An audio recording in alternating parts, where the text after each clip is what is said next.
ನಮಸ್ಕಾರ. ನಾನು ವಿಜಯಲಕ್ಷ್ಮಿ ಅಂಜನಪ್ಪ ಮಾತಾಡ್ತಾ ಇರೋದು. ನನ್ನ ಎಲ್ಲ ಆತ್ಮೀಯ ಮಡಿವಾಳ ಬಂಧುಗಳಿಗೆ ನಾನು ಶುಭ ಮಧ್ಯಾಹ್ನದ ಶುಭಾಶಯವನ್ನು ಹೇಳ್ತಾ, ಏನಪ್ಪ ವಿಶೇಷ ಅಂತ ಅಂದರೆ ಇವತ್ತು ರಾಮನಗರ ಜಿಲ್ಲೆಯ ಜಿಲ್ಲಾ ಮಡಿವಾಳರ ಮಹಿಳಾ ಸಂಘ ಅಂದರೆ ಮಾತೃಶ್ರೀ ಮಡಿವಾಳರ ಮಹಿಳಾ ಸಂಘ ಒಂದು ಇವತ್ತು ಉದ್ಘಾಟನೆ ಆಗಿದ್ದು ನಮ್ಮೆಲ್ಲರಿಗೂ ತುಂಬ ಸಂತೋಷ ಆಗಿದೆ. ಯಾಕೆ ಅಂದರೆ ಏನು ಮಹಿಳಾ ಸಂಘಟನೆಯಿಂದ ಆ ದಿನದಿಂದ ಅಂದರೆ ಈಗ ಒಂದು 15 ವರ್ಷದಿಂದ 20 ವರ್ಷದಿಂದ ನಾವು ಮಹಿಳಾ ಸಂಘಟನೆಗಳನ್ನ ಮಾಡಬೇಕು ಅಂತ ಹೇಳಿ ನಾವು ಬಹಳ ಕಷ್ಟಪಡ್ತಿದ್ವಿ. ಅದಕ್ಕೆ ಇವತ್ತೊಂದು ಶುಭ ದಿನ ಕೂಡ ಬಂದಿತ್ತು. ಅದೇನು ಶುಭ ದಿನ ಅಂತ ಅಂದರೆ ನಮ್ಮ ಮಡಿವಾಳ ಮಾಚಿದೇವರ ಕುಲಗುರುಗಳಾದ ಶ್ರೀ ಶ್ರೀ ಶ್ರೀ ಮಾಚಿದೇವರ ಒಂದು ಏನು ಮಠದ ಜಯಂತ್ಯೋತ್ಸವದ ಪ್ರಪ್ರಥಮ ಮನೆ ಮನೆಗೆ ಮಾಚಿದೇವ ಅನ್ನೋ ಒಂದು ಪ್ರಪ್ರಥಮವಾಗಿ ರಾಮನಗರ ಜಿಲ್ಲೆಯ ಮಾಗಡಿ ತಾಲೂಕಿನಲ್ಲಿ ಉದ್ಘಾಟನೆ ಆಗಿರುವಂಥದ್ದು ನಮ್ಮೆಲ್ಲರೂ ಕೂಡ ತುಂಬ ಸಂತೋಷ ತಂದಿದೆ. ಹಾಗೇನೆ ಮಹಿಳಾ ಸಂಘಟನೆ ಕೂಡ ಉದ್ಘಾಟನೆ ಆಗಿದೆ, ಹಾಗೆ ಪ್ರತಿಭಾ ಪುರಸ್ಕಾರ ಕೂಡ ಆಗಿದೆ. ಇದೆಲ್ಲವನ್ನ ನೋಡಿದ್ರೆ ಅಂದರೆ ನಮ್ಮ ರಾಮನಗರ ಜಿಲ್ಲೆಯಲ್ಲಿ ನಮ್ಮ ಮಡಿವಾಳರು ಎಷ್ಟು ದೊಡ್ಡ ಮಟ್ಟದಲ್ಲಿ ಸಂಘಟನೆ ಮಾಡಿದ್ದಾರೆ ಅನ್ನೋದು ಒಂದು ಉದಾಹರಣೆ. ಇಡೀ ರಾಜ್ಯಕ್ಕೆ ಇದು ಹೋಗುವಂಥ ವಿಚಾರ. ಇದೇ ಒಂದು ಮಾದರಿ ಅಂತ ನೀವೆಲ್ಲರೂ ತಿಳ್ಕೊಂಡು ನಿಮ್ಮ ನಿಮ್ಮ ಜಿಲ್ಲೆಗಳಲ್ಲಿ ನೀವು ಸಂಘಟನೆಗಳನ್ನು ಅಂದರೆ ಮಡಿವಾಳರ ಮಹಿಳಾ ಸಂಘಟನೆ ಅಂದರೆ ಮಡಿವಾಳರ ಜಿಲ್ಲಾ ಮಹಿಳಾ ಸಂಘ, ಹಾಗೆ ತಾಲೂಕು ಮಡಿವಾಳರ ಮಹಿಳಾ ಸಂಘ, ಹೋಬಳಿ ಮಡಿವಾಳರ ಮಹಿಳಾ ಸಂಘ ಅಂದರೆ ಇಡೀ 31 ಜಿಲ್ಲೆಯಲ್ಲೂ ಕೂಡ ನೀವು ಈ ಥರ ಮಾಡಬೇಕು. ಈಗ ಹಲವಾರು ಜಿಲ್ಲೆಗಳಲ್ಲಿ ಆಗೋಗಿದೆ. ಆಗದೇ ಇರೋ ಜಿಲ್ಲೆಯವರು ನೀವೆಲ್ಲರೂ ಕೂಡ ಮಡಿವಾಳ ಮಹಿಳೆಯ ಸಂಘಟನೆಗಳನ್ನು ನೀವು ಮಾಡಬೇಕು. ಹಾಗೆ ನನ್ನ ಅಣ್ಣ ತಮ್ಮಂದಿರಲ್ಲಿ ನಾನು ಮನವಿ ಮಾಡ್ಕೊಳ್ಳೋದೇನೆಂದರೆ, ನಮ್ಮ ಮಹಿಳೆಯರಿಗೆ ನೀವೆಲ್ಲರೂ ಸಪೋರ್ಟ್ ಮಾಡಬೇಕು. ಹೇಗೆ, ಯಾವ ಥರ ಸಪೋರ್ಟ್ ಅಂತ ಅಂದರೆ, ಉದಾಹರಣೆ ಆರ್ಥಿಕವಾಗಿ, ರಾಜಕೀಯವಾಗಿ, ಶೈಕ್ಷಣಿಕವಾಗಿ ಅವರು ಬೆಳಿಬೇಕು ಅಂತ ಅಂದರೆ ತಮ್ಮ ತಮ್ಮ ಮನೆಯಲ್ಲಿರುವಂಥವ್ರು. ಈಗ ಉದಾಹರಣೆಗೆ ನಾನೇ ಬಂದೆ ಅಂತ ಇಟ್ಕೊಳ್ಳಿ. ಈಗ ನಾನು ಒಬ್ಳೆ ಬರೋಕ್ಕಾಗಲ್ಲಪ್ಪ, ಅದ್ರ ನನ್ನ ಜೊತೆಗೆ ನಮ್ಮ ಅಣ್ಣ ತಮ್ಮದಿರೋ ಯಾರೋ ಕರ್ಕೊಂಬನ್ರಿ, ರಾಜಕೀಯ ಕೂಡ ಬೆಳೆಸಿ ಅವ್ರಿಗೆ. ಈಗ ನೋಡಿ, ಉದಾಹರಣೆಗೆ ಹೇಳ್ತೀನಿ, ಕೆಲವು ಕಡೆ ಹಳ್ಳಿಗಳಲ್ಲಿ ಹೇಳ್ತೀನಿ, ಒಂದು ಉದಾಹರಣೆ ಹೇಳ್ತೀನಿ ನಾನು. ಹಳ್ಳಿಗಳಲ್ಲಿ ಯಾರು ಹಿಂದುಳಿದ ವರ್ಗದನ್ನ ಅಥವಾ ಎಲೆಕ್ಷನ್ ಟೈಮಲ್ಲಿ ಹಿಂದುಳಿದ ವರ್ಗ ಈಗ ಕ್ಯಾಟಗಿರಿ ಬರುತ್ತೆ. ಕ್ಯಾಟಗಿರಿ ಬಂದಾಗ ಅಲ್ಲಿ ಹಿಂದುಳಿದ ವರ್ಗದವ್ರು ಯಾರು ಓಡಾಡ್ತಾವ್ರೆ ಅಂತ ಗಮನಿಸ್ತಾರೆ.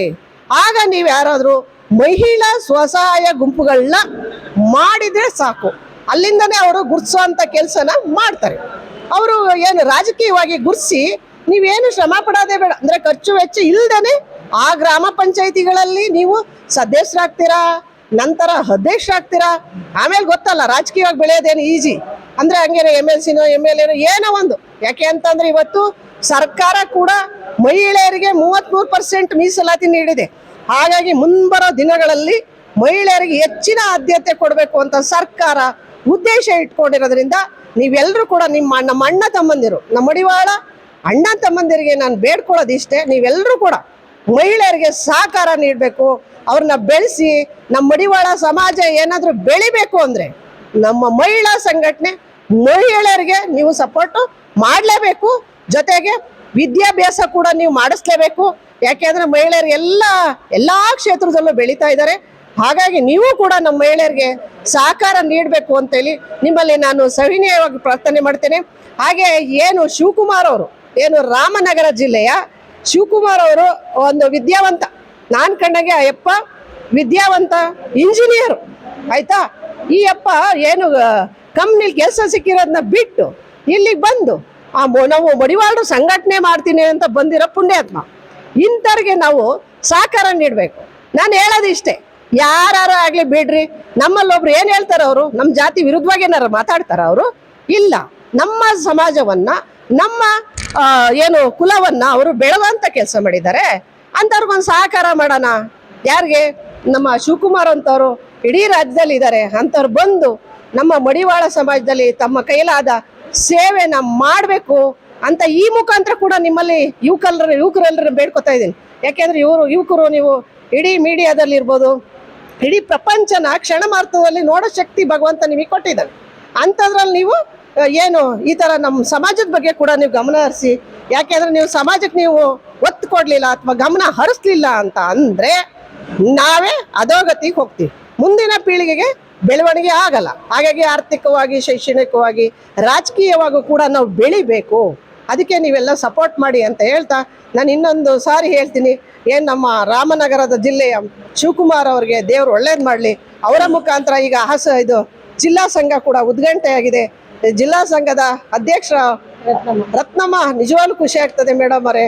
ನಿಮ್ಗೆ ಒಳ್ಳೇದು ಮಾಡಲಿ ದೇವರು, ಸಂಘಟನೆನ ದೊಡ್ಡ ಮಟ್ಟದಾಗ ಮಾಡಿ ಅಂತ ನಾನು ನಿಮಗೆ ಮಾಡಲಿ ಅಂತ ನಮ್ಮ ಕುಲಗುರುಗಳಾದ ಮಾಚಿ ದೇವರಿಂದ ನಾನು ಆಶೀರ್ವಾದವನ್ನು ಒಂದು ಮಾಡಲಿ ಅಂತ ನಾನು ನಿಮ್ಮಲ್ಲಿ ಬೇಡ್ಕೊಳ್ತೇನೆ. ಧನ್ಯವಾದಗಳು, ನಮಸ್ಕಾರ. ಒಳ್ಳೆ ಪ್ರಶ್ನೆ ಕೇಳ್ತು ನಮ್ಮ ಮಧು. ನಿಜವಾಗ್ಲೂ ನಮ್ಮ ಮಧುಗೂ ಒಂದು ಏನು ಸಪೋರ್ಟ್ ಆಗಿ ನಾವು ನಿಂತ್ಕೋಬೇಕು, ಧನ್ಯವಾದ ಹೇಳ್ಬೇಕು. ಯಾಕೆ ಅಂತಂದ್ರೆ ನಮ್ಮ ಮಡಿವಾಳ ಸಮಾಜದಲ್ಲಿ ಇವತ್ತು ಎಲ್ಲರೂ ತಗೊಳಪ್ಪ ಎಂ ದೇವ ನಿಜ ಹೇಳ್ತೀನಿ, ಎಂ ದೇವ ಅನ್ನೋದು ಬಹಳ ಚೆನ್ನಾಗಿ ನೀನು ಕೆಲಸ ಮಾಡ್ತಿದ್ಯಾ ಕಣಪ್ಪ. ನೀನು ಒಂದು ಒಳ್ಳೆ ಪ್ರಶ್ನೆ ಕೇಳಿದ್ಯಾ. ಏನಪ್ಪ ಅಂದ್ರೆ ಈಸಿಯಾಗಿ ನಮ್ಮ ಮಹಿಳೆಯರು, ನಮ್ಮ ಕುಲದ ಮಹಿಳೆಯರು ಅಂದ್ರೆ ನಮ್ಮ ಸಮಾಜದ ಮಹಿಳೆಯರು ಆಹಾರ ಆಗ್ತಾರೆ. ಯಾಕೆ ಅಂದ್ರೆ ಅವ್ರ ಪರವಾಗಿ ಧ್ವನಿ ಎತ್ತಕ್ಕೆ ಒಂದು ಸಂಘಟನೆಗಳು ಕೆಲಸ ಮಾಡಲ್ಲ. ಸಂಘಟನೆಗಳಿಗೆ ಈ ಏನು ನಡೆದಿರುತ್ತಲ್ಲ ಅನ್ಯಾಯ, ಅದನ್ನ ತಿಳಿಸೋಕ್ಕೂ ಸಂಘಟನೆಗಳಿಲ್ಲ. ಒಳ್ಳೇದಾಗಕ್ಕೂ ಸಂಘಟನೆ ಬೇಕು, ಒಳ್ಳೇದಾಗ್ದೇ ಇರೋದಕ್ಕೂ ಸಂಘಟನೆ ಬೇಕು. ಒಳ್ಳೇದಾಗ್ಲೇಬೇಕು ನಮ್ಮ ಸಮಾಜಕ್ಕೆ ಅನ್ನೋ ಒಂದು ಮನಸ್ಥಿತಿ ಇದ್ರೆ ಮಹಿಳಾ ಸಂಘಟನೆಗಳಿಗೆ ಹೆಚ್ಚು ಒತ್ತು ಕೊಡಬೇಕು. ಯಾಕೆ ಅಂದ್ರೆ ಈಗ ಉದಾಹರಣೆಗೆ ಈಗ ರಾಮನಗರ ಜಿಲ್ಲೆಯಲ್ಲಿ ಒಂದು ಸಂಘಟನೆ ಆಗಿದೆ. ಆ ಸಂಘಟನೆಗೆ ಅವ್ರು ಏನ್ ಮಾಡ್ತಾರೆ, ಸ್ಥಳೀಯವಾಗಿ ತಾಲೂಕು ಸಂಘ ಮಾಡ್ಕೋಬೇಕು. ಬರೀ ತಾಲೂಕು ಸಂಘ ಮಾಡ್ಲಿಲ್ಲ ಅಂದ್ರೆ ಬರೀ ಜಿಲ್ಲೆಯಲ್ಲಿ 4 ಜನ ಇಟ್ಕೊಂಡು ಸಂಘ ಮಾಡಿದ್ರೆ ಆ ಸಂಘ ಆಗಲ್ಲ. ತಾಲೂಕು ಸಂಘ ಮಾಡ್ಕೋಬೇಕು.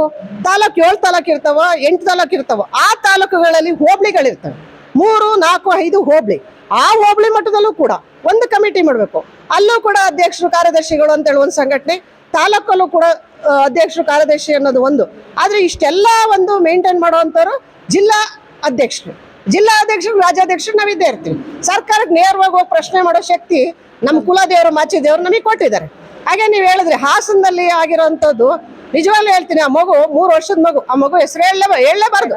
ಆದ್ರೆ ಇವತ್ತು ನ್ಯಾಯ ದೊರಕಿದೆ. ಅದಕ್ಕೆ ನಮ್ಗೆ SP ಮೇಡಮ್ ಹೇಳ್ತಾರೆ, ಏನಂತ ಅಂತಾರೆ ಅಂದ್ರೆ ಅವ್ರ ಅಪ್ಪ ಅಮ್ಮಂಗೆ, ನೋಡಮ್ಮ ನಿನಗೆ ಅವರು ನ್ಯಾಯ ಒದಗಿಸ್ಕೊಟ್ರು ಪಾಪ ಮೇಡಮ್, SP ಮೇಡಮ್ ಅವ್ರ ಹೆಸರು ನಂಗೆ ಈಗ ಮರ್ತೋಗಿದೆ. ಆ ಮೇಡಮ್ ಹೇಳ್ತಾರೆ, ನಿನಗೆ ಹಳ್ಳಿಗೆ ಹೋದ್ರೆ ಯಾಕೆಂದ್ರೆ ಇಷ್ಟೆಲ್ಲ ನ್ಯಾಯ ಸಿಗಕ್ಕೆ ಕಾರಣ ಸಂಘಟನೆ. ನೀನೇನಾರ ಹಳ್ಳಿಗೆ ಹೋದ್ರೆ ಹಳ್ಳಿನಲ್ಲಿ ನಿನ್ನ ಕೇವಲವಾಗಿ ಮಾತಾಡಿಸ್ತಾರೆ. ಯಾರ ಹೀನಾಯವಾಗಿ ಅನ್ಬೋದು, ಯಾರು ಕೇವಲವಾಗಿ ಮಾತಾಡ್ಬೋದು. ಆದ್ರೆ ನೀನು ಆ ತಕ್ಷಣ ನೀನು ಫೋನ್ ಮಾಡಿ ನನಗೆ ಅಂತ ಜಿಲ್ಲಾ SP ಮೇಡಮ್ ಫೋನ್ ನಂಬರ್ ಕೊಡ್ತಾರೆ ಅಂದ್ರೆ ಅದಕ್ಕೆ ಶಕ್ತಿ ಯಾವುದು? ಸಂಘಟನೆ. ಅದಕ್ಕೆ ಶಕ್ತಿ ಯಾವುದು ಅಂದ್ರೆ ಮಡಿವಾಳರ ಮಹಿಳಾ ಸಂಘಟನೆ. ಆ ಸಂಘಟನೆ ಅದಕ್ಕೆ ಶಕ್ತಿಯಾಗಿ ಅವತ್ತು ಉತ್ತರ ಸಿಕ್ತು. ಈಗ ಮಗುಗೆ ಒಂದು ಮಗು ಅಮ್ಮಗೊಂದು ಕೆಲಸ ಕೊಡ್ತಾರೆ. ಅವ್ರನ್ನೆಲ್ಲ ನೀವು ಸಿಟಿಗೆ ಬಂದಿರಿ, ಹಳ್ಳಿಗಳಲ್ಲಿ ನೀವು ಇರಬೇಡಿ ಅಂತ ಹೇಳಿ, ಅಂದ್ರೆ ಹಳ್ಳಿಗಳಲ್ಲಿ ಕೇವಲವಾಗಿ ನೋಡ್ತಾರೆ ಅನ್ನೋದು ಅದೊಂದು ನ್ಯಾಯ ಸಿಗ್ತದೆ. ಸಂಘಟನೆ ಇಲ್ಲ ಅಂದ್ರೆ ನಮ್ಮನ್ನು ಯಾರು ಕೇಳಲ್ಲ. ನಮ್ಮ ಹೆಣ್ಮಕ್ಳಿಗೆ ನೋಡಿ, ಇನ್ನೂ ಒಂದು ವಿಚಾರ ಹೇಳ್ತೀನಿ, ನಮ್ಮ ಹೆಣ್ಮಕ್ಳನ್ನ ಬೇರೆ ಸಮಾಜದವರು ಮದುವೆ ಆಗ್ತಾ ಇದ್ದಾರೆ. ನಮ್ಮ ಹೆಣ್ಮಕ್ಳನ್ನ ಬೇರೆ ಸಮಾಜದವರು ಮದುವೆ ಆಗ್ತಾರೆ. ಈಗ ಯುವಕರಲ್ಲಿ ಹೇಳ್ತಾ ಇರೋದು ನಾನು. ಯಾಕೆ ಅಂದ್ರೆ ನೀವು ಎಜುಕೇಶನ್ ಮಾಡಲ್ಲ, ಅರ್ಧ SLC PUC ಮಾಡ್ಕೊಂಡಿರ್ತೀರಾ. ಯಾರು ಹೆಣ್ ಕೊಡ್ತಾರೆ ನಿಮ್ಗೆ? ಮೊದ್ಲು ಎಜುಕೇಶನ್ ಮಾಡಿ, ನೀವು ಒಳ್ಳೆ ಎಜುಕೇಶನ್ ಮಾಡಿ ಆಯ್ತಾ, ಒಳ್ಳೆ ಕೆಲಸ ತಗೊಳ್ಳಿ. ಯಾಕೆಂದ್ರೆ ಬೇರೆ ಜಾತಿಗೆ ಹೋಗ್ತಾ ಇದಾರೆ. ಮತ್ತೆ ನಮ್ಮ ಜಾತಿಯವ್ರನ್ನ ಏನು ಕ್ರಿಶ್ಚಿಯನ್ಗೋ ಮುಸ್ಲಿಮ್ಸ್ಗೋ ಕನ್ವರ್ಟ್ ಮಾಡ್ತಾ ಇದ್ದಾರೆ. ಇದು ಕೂಡ ಆಗ್ತಾ ಇದೆ. ಇದೆಲ್ಲ ತಪ್ಪಬೇಕು ಅಂದ್ರೆ ನಮ್ಮ ಸಂಘಟನೆಗಳು ಬಲಗೊಳ್ಳಬೇಕು, ನಮ್ಮ ಮಡಿವಾಳರನ್ನ ಉಳಿಬೇಕು. ಯಾಕೆಂದ್ರೆ 12ನೇ ಶತಮಾನದ ನಮ್ಮ ಕುಲಗುರು ಮಾಚಿ ದೇವರು ಕತ್ತಿ ಹಿಡಿದು ಹೋರಾಟ ಮಾಡಿದವರು. ಅವರು ಕತ್ತಿ ಹಿಡಿದು ಹೋರಾಟ ಮಾಡಿದರೆ. ಹಾಗಾಗಿ ನೀವೆಲ್ಲರೂ ಕೂಡ ಅವರ ಒಂದು ಆಶೀರ್ವಾದ ನಮ್ಮ ಮೇಲಿದೆ.